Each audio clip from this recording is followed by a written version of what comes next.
Halo, kita bertemu di dalam sesi di balik topeng orang percaya. Nah, saudara, hari ini saya berada di lokasi gereja di mana tidak ada orang di sini, bangku-bangkunya kosong, saudara. Tetapi saya percaya kalau firman Tuhan disampaikan, pastilah tidak akan sia-sia. Amin, saudara. Nah, di dalam sesi di balik topeng orang percaya, kalau tema pertama kemarin adalah orang percaya tetapi sombong, maka sekarang bagian kedua adalah orang percaya, ngakunya dia sebagai orang percaya, tapi masih saudara? Hitung-hitungan. Kalkulatornya masih canggih, saudara. Saya bacakan buat saudara satu ayat Alkitab di dalam Yohanes pasal 12, saudara. Ayat 5. Bunyinya demikian. Mengapa minyak narwastu itu tidak dijual 300 dinar dan uangnya diberikan kepada orang-orang miskin? Kita berdoa terlebih dahulu, saudara. Tuhan, terima kasih kami sudah membaca ayat ini, biarlah kami boleh mengerti dengan jelas.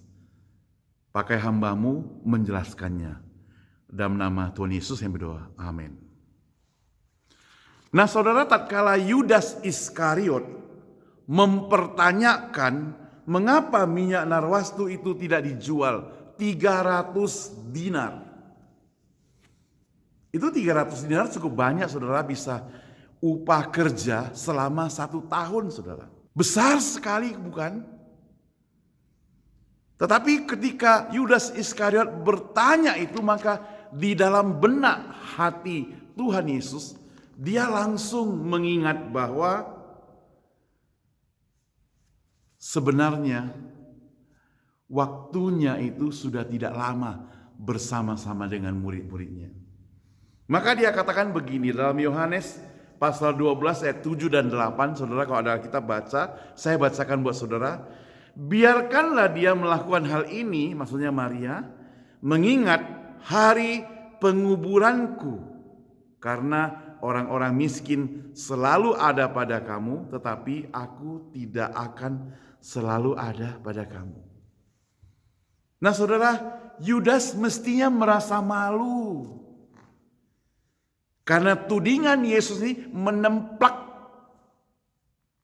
secara tajam terhadap Yudas Iskariot. Nah, saudara, gereja adalah rumah Tuhan. Dan orang-orang yang di dalamnya itu merupakan satu komunitas yang dipanggil sehati, sejiwa untuk bersama-sama ngapain, saudara? Melayani Tuhan. Kalau kita telusuri, saudara, ada banyak kegiatan di dalam gereja yang sebenarnya dapat dilakukan tanpa saudara dan saya sekolah di seminari. Kalau saudara jadi guru sekolah minggu, hanya training mungkin berapa bulan, bisa jadi sekolah minggu. Ikut kurs sama-sama latihan bisa. Kalau engkau pintar main piano belajar, engkau bisa mengiringi. Kalau engkau punya talenta untuk berbicara kepada orang banyak, engkau bisa training menginjili. Dan banyak lagi, saudara, yang bisa saudara dan saya lakukan di gereja. Di gereja saudara dan di gereja saya. Namun sering yang terjadi, saudara, banyak pula orang-orang yang bisa, tapi mengelak, tidak mau, saudara. Dia bisa, tapi tidak mau. Akhirnya apa, saudara? Akhirnya yang mengerjakan adalah mereka yang sama sekali belum bisa, tapi mau.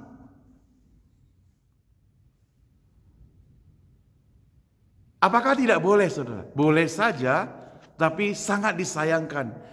Mereka yang bisa tapi tidak mau. Akhirnya, saudara, mereka yang bisa itu kerjanya hanya apa? Hanya mengkritik.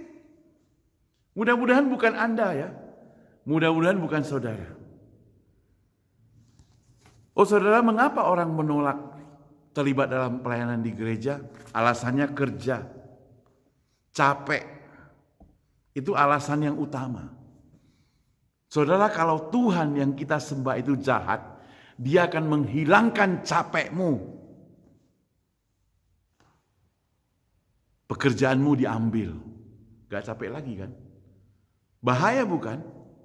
Jadi jangan capek, jangan karena kerja itu jadi alasan untuk menghalangi engkau dan saya melayani Tuhan. Hati-hati saudara.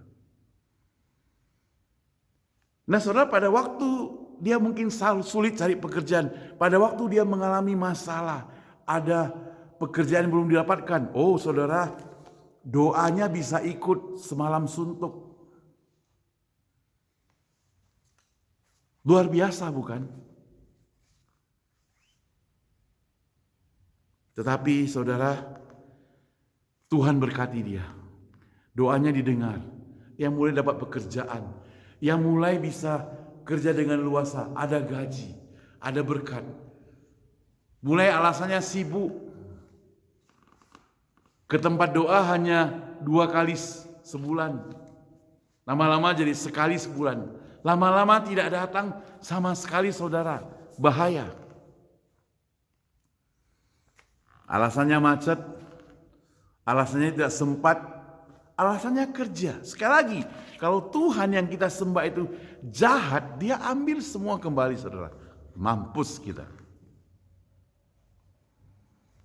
Makanya saya katakan Tuhan tidak pernah hitung-hitungan pada kita. Kalau Ia mau, kita celaka saudara. Setiap kita tidak layak masuk surga. Setiap kita karena kita berdosa, maka kita tidak layak masuk ke surga. Tetapi Dia layakkan karena Dia tidak menghitung-hitungkan. Dia tidak mempermasalahkan. Yang penting kita mau bertobat, mengakui Dia di hadapan Tuhan. Kita harus hidup kudus, hidup suci, hidup yang seperti Tuhan Yesus. Belajar terus menerus, perbaiki hidup kita. Maka kita akan dipelihara Tuhan. Dalam training ledakan penginjilan saudara, kalau saudara pernah ikut penginjilan pribadi, di situ dikatakan oleh James Kennedy bahwasanya jikalau kita satu hari berbuat 3 dosa saja, setahun itu sudah berbuat berapa dosa? Sudah ada lebih kurang 1000 saudara. Kalau hari ini umurmu 80 tahun saudara, itu berarti ada 80.000 dosa kita. Dari 80.000 dosa kita, apakah kita layak masuk surga? Satu aja tidak layak saudara. Mau lagi 80.000. Teman saya bercerita, di gerejanya itu ada majelis. Itu orang-orang yang terpilih jadi pengurus di gereja itu hitung-hitungan sekali dengan pelayanan di gereja. Kalau dia rapat, dia maunya tepat pada waktunya. Benar boleh, bagus, disiplin namanya. Tapi selesai juga tepat, itu bagus, bagus, bagus. Namun semuanya itu dibuat begitu saudara. Tidak boleh ada tambah sedikit waktu untuk melayani Tuhan. Besuk juga, waktunya sudah harus pulang. Saudara, Tuhan tidak pernah hitung-hitungan seperti demikian. Tuhan sayang pada kita. Dia memelihara kita. Dia tidak kaku. Luar biasa bukan? Itu Tuhan yang kita sembah. So kadang dalam hidup kita tanpa kita sadari selalu hitung-hitungan kepada Tuhan. Kita tidak suka hal yang sukar. Tidak suka kita dalam hidup bermasalah. Ada sedikit kesukaran, ada sedikit masalah, langsung saja kita klaim Tuhan tidak sayang pada kita. Tuhan tidak memelihara kita. Padahal Dia sudah memberkati kita bertahun-tahun, berbulan-bulan. Setiap hari banyak sekali berkat Dia pada kita.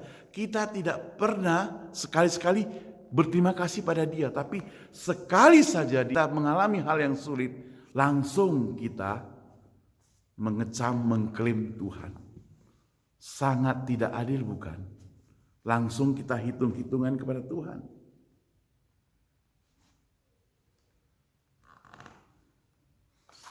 Seorang majelis bercerita bahwa di gerejanya ada seorang rekan majelis yang ngambek. Kenapa?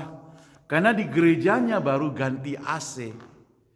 Dan ruang-ruang Shalom You juga diganti AC. Dan ternyata AC-nya itu tidak dibeli di tokonya, saudara. Jadi dia mau melayani atau mau cari untung? Mudah-mudahan bukan di gereja Anda. Dia mau melayani atau mau cari untung? Gara-gara AC-nya tidak beli di rumah dia, di toko dia, ngambek dia, saudara. Bukan saudara, orang lain itu. Saya masih ingat ketika saya masih remaja, beserta teman-teman yang sekarang masih ingat barangkali, kalau kita dulu waktu remaja pemuda melayani di gereja yang tanda kutip desa, tanda kutip lagi miskin, tanda kutip untuk biaya pendeta saja gak sanggup. Semuanya itu kita harus kerjakan sendiri, dukung sendirilah. Kalau ada acara, ya, ada acara retreat misalnya, kita harus bersihkan sendiri, bersihkan WC sendiri, ngecat gereja sendiri, ngepel juga gereja sendiri kalau ada acara. Tapi kalau memang begitu enak, saudara, kita bisa menikmati dengan sukacita. Itu yang saya mau kita dapatkan lagi hari ini. Melayani dengan penuh sukacita, tanpa komplain. Mari kita lakukan demikian, saudara. Ilustrasi yang kuno, yang barangkali Anda sudah pernah dengar, ada seorang anak, karena dia jengkel sama mamanya karena hari ini dia dimarahin oleh mamanya, maka dia masuk dalam kamar, dia menangis, kemudian dia menulis dalam secari kertas, dia taruh di bawah bantal mamanya. Pagi-pagi mamanya bangun melihat ada kertas di depan di bantalnya, maka mamanya membaca. Isinya apa? Dia bilang, "Mama, saya sudah membantumu cuci piring 5.000 rupiah. Engkau harus bayar pada saya. Saya pernah membantumu cuci baju 10.000. Saya pernah membantumu untuk menyapu halaman 20.000. Saya pernah membantumu untuk bersih-bersih rumah 40.000. Dan yang lain-lain semua dijumlahkan lebih kurang 100.000. Mama utang pada saya, besok pagi-pagi harus bayar ke saya." Mamanya baca itu. Mamanya menangis, saudara. Sementara anaknya mengintip dari luar pintu. Dia bilang, "Mamaku menangis. Mamaku sudah bertobat. Pasti dia akan kembalikan aku banyak uang." Benar, mamanya keluarkan 100.000 untuk membayar anaknya. Tapi mamanya tulis surat, "Anakku, engkau lahir, mama mengandung 9 bulan. Di situ mama merasa sakit, merasa susah, merasa menderita. Jumlahnya lebih kurang 500.000. Mama harus operasi untuk melahirkan engkau. Lebih kurang 15 juta. Engkau dibesarkan, dikasih minum susu, sampai besar, kasih nasi, uang sekolah dan sebagainya, 50 juta. Tambah biaya-biaya lain, piknik, liburan dan sebagainya, beli baju, beli tas. Pokoknya semua jumlah 100 juta. Dan kamu anakku, mama sayang padamu. Tidak usah bayar, gratis." Dia begitu membaca, dia nangis. Dia nangis, dia menyesal. Telah menuntut mamanya bayar ini, bayar itu. Bukankah kita juga selalu hitung-hitungan seperti demikian, saudara? Kita katakan pada Tuhan, Tuhan aku ini baik loh, aku sudah memberikan persembahan, aku sudah melakukan pelayanan, aku sudah melakukan ini, melakukan itu, dan sebagainya, dan sebagainya. Dan Tuhan, mengapa saat ini aku masih susah? Mengapa saat ini aku masih begini? Mengapa saat ini aku masih harus sakit? Mengapa saat ini harus menderita? Mengapa saat ini aku harus di lay off? Kita klaim, protes pada Tuhan. Tuhan katakan, tidak.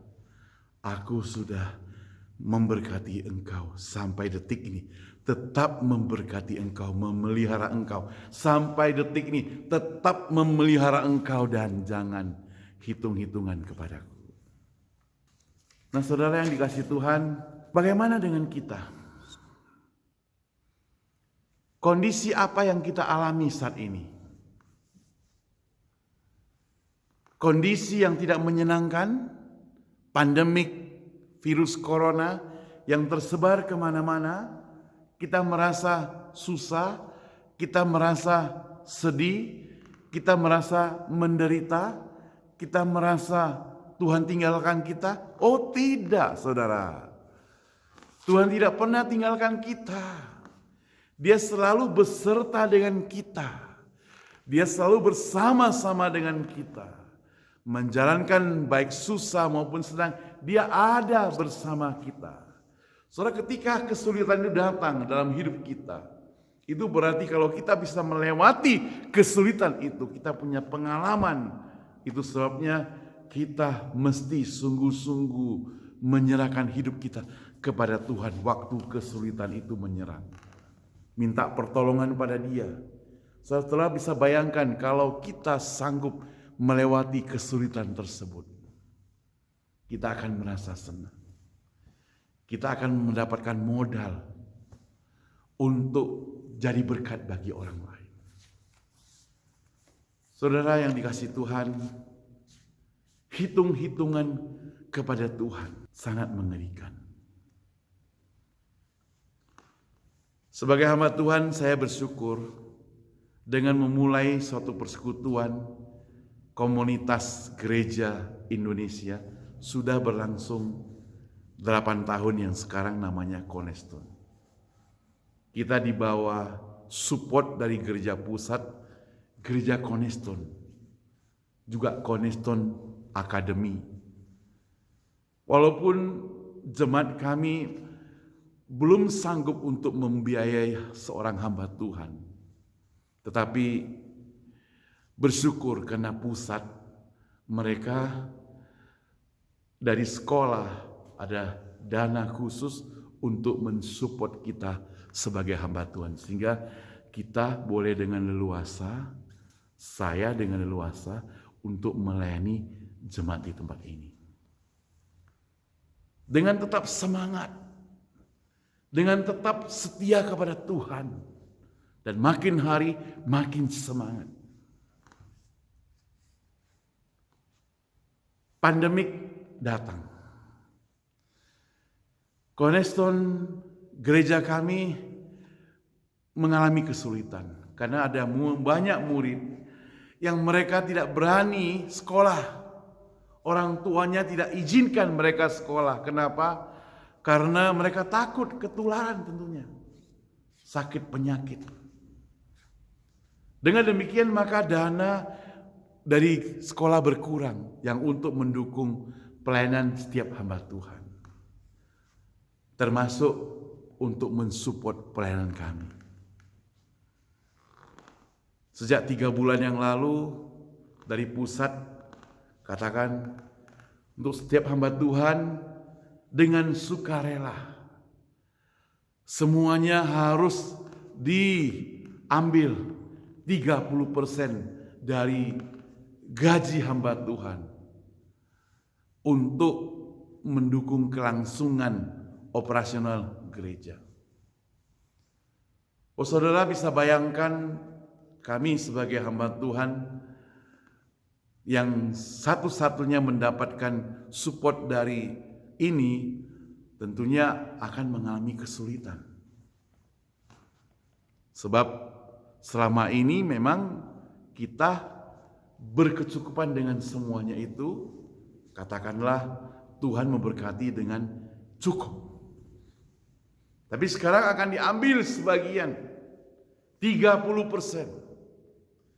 Terus terang sampai detik ini, saya tidak ceritakan kepada jemaat di gereja kami. Saya ingin bersandar sepenuh kepada Tuhan, supaya saya punya modal, supaya keluarga kami punya modal untuk menyaksikan kepada orang-orang banyak bahwa Tuhan itu sanggup memelihara kami sebagai hambanya. Dan sebagai hambanya saya tidak mau komplain, tidak mau hitung-hitungan, walaupun saat ini ada kesulitan datang. Saya tidak mau waktu lancar kita tenang-tenang, tapi waktu tidak lancar langsung mengeluh pada Tuhan. Tidak mau demikian. Puji Tuhan, sudah dilewati 3 bulan berturut-turut. Dan secara manusia kami berpikir sudah akan selesai bulan ini, bukan? Tapi mana tahu berapa hari yang lalu diumumkan lagi bahwa pandemi itu membesar lagi dan diperpanjang lagi sekarang. Lockdown-nya, tutup lagi semuanya. Sekolah-sekolah gak boleh lagi, gereja-gereja gak boleh lagi. Saudara yang saya kasih Tuhan, hanya bersandar kepada Tuhan. Dan jangan hitung-hitungan kepada Tuhan. Dan saya percaya, orang-orang yang bersandar pada Tuhan dan hidupnya tidak hitung-hitungan pada Tuhan, saya membuktikan bahwa Tuhan tidak akan biarkan hidup kita terlantar. Amin, saudara. Jangan hitung-hitungan pada Tuhan. Hidupmu tidak akan terlantar.